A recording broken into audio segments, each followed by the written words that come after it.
SDPI, my felicitations for organizing yet again very enlightening sort of roundtable to discuss a very important subject.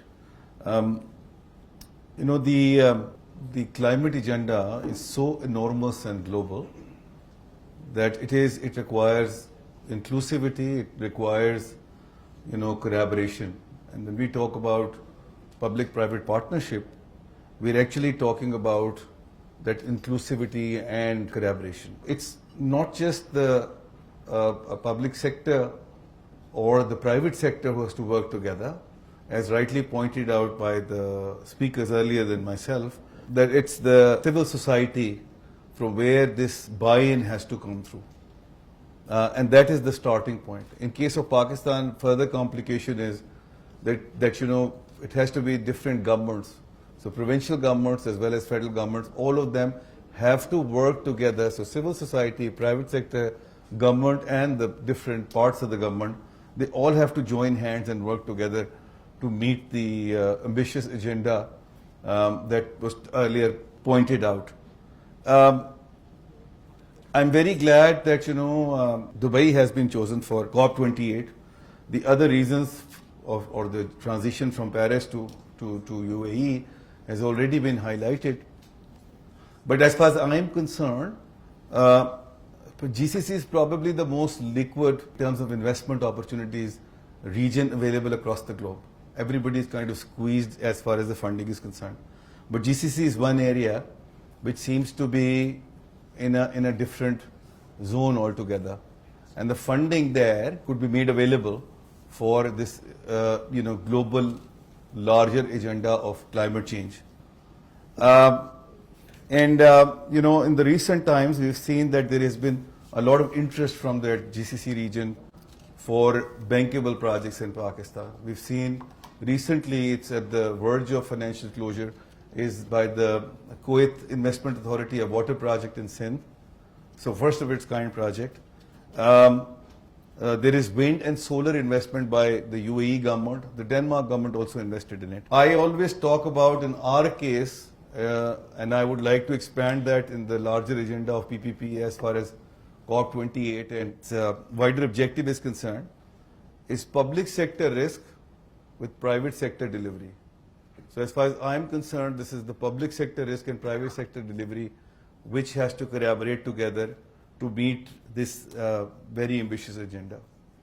The aspect of delivery is, while it rests with the private sector, but on the government sector side, it's the regulatory environment which needs to be made more robust and driving different industries in the direction that we want them to go in. So for example, in UK, I think it's 2030, that the cars have to be either hybrid or full electric. Those kind of things are necessary on the regulatory front, which I think are missing, and perhaps COP28 can nail it down and make it into more concrete sort of steps for each country on what is required on the regulatory front, learning from the other country.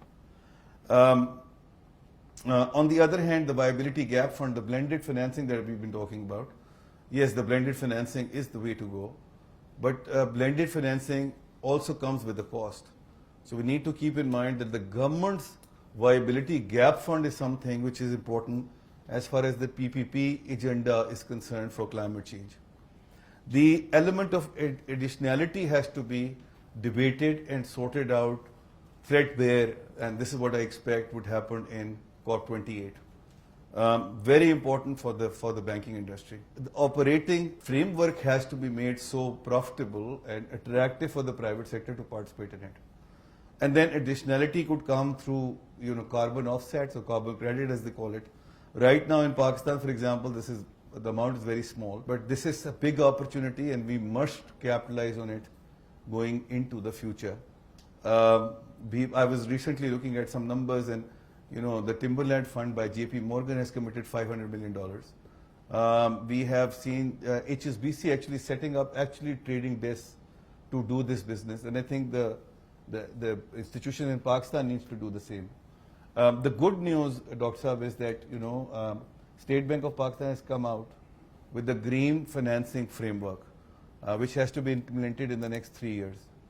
And that framework not only requires the banks to be climately compliant, but they have to encourage and make sure that their customers follow the same guidelines. To be honest, and the kind of quagmire that we are in right now on the external account side, the most promising, and I'm very happy that Zishan is also here because I know that he also talks about this. The most important thing for us to take care of our external financing funding requirement is rest in the climate financing. So while, Mushtaba Saab talked about the lack of bankable projects, but perhaps with the entities like IFC, World Bank and ourselves, we'll be happy to work together to make the projects more bankable and then go out and raise the funding to meet our external account challenges. Seems like the most promisable option available to us to meet our external requirements. I just want to share a couple of things with you. One is that, according to the World Bank, Pakistan has the potential to attract $100 billion of investments in climate, compliant projects. So we need to figure out what those opportunities, how those opportunities have been dimensioned, and how the private sector can work with World Bank in making sure that we'll be able to harness that investment into Pakistan. And the banks will obviously play a major role. So 3 banks which have already listed themselves with the green fund commitment to Pakistan, and we would like more banks to come through in this as well. Lastly, I just want to highlight one fact that look, the role of private sector is there, but the public sector role in all those areas which are novel, which are relatively uncharted, the government has to go a step further and play a role there in terms of providing actual funding as well. And in case of Pakistan, and I'm hoping that in COP28 we'll be able to get some kind of commitment from the other donors also, and particularly from the cash-rich GCC, is on the startup and the venture capital. Just to share with you, I'm sure most of you would know that Tesla came into existence as a consequence of a venture capital set up by the government of the United States of America. So we need, and these are the success stories. I would also like the success stories to be presented at COP28 from these kind of projects and more bankable projects which has been done, for example, in Denmark and the rest of the world. And that would be an inspiration and source of a template for the countries like ourselves to embark and achieve our targets for climate change. Thank you.